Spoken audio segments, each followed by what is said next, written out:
When you're under stress, have you noticed that you keep thinking about the same problem over and over again?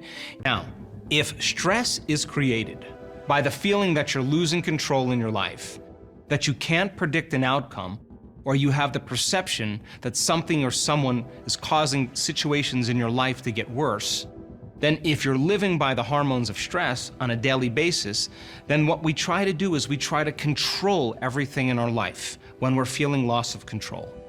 We try to predict the next moment based on our memories of the past. That means people under stress are craving the known.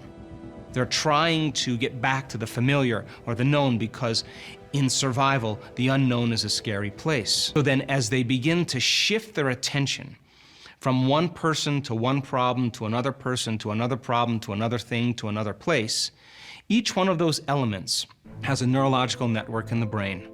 And the arousal of those chemicals then begin to cause those different circuits as you shift your attention to begin to become highly activated. And now the brain is functioning in a very incoherent state. And the arousal of those chemicals drives the brain into a very, very highly analytical, over-focused state. When you're under stress, have you noticed that you keep thinking about the same problem over and over again?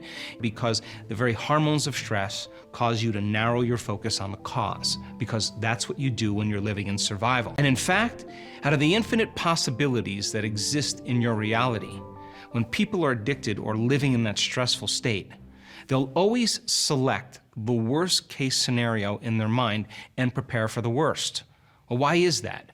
Because in survival, if you prepare for the worst, anything less that happens, you have a better chance of surviving. So people spend the majority of their life preparing for the worst thing that could happen to them when they're living in the stressful state.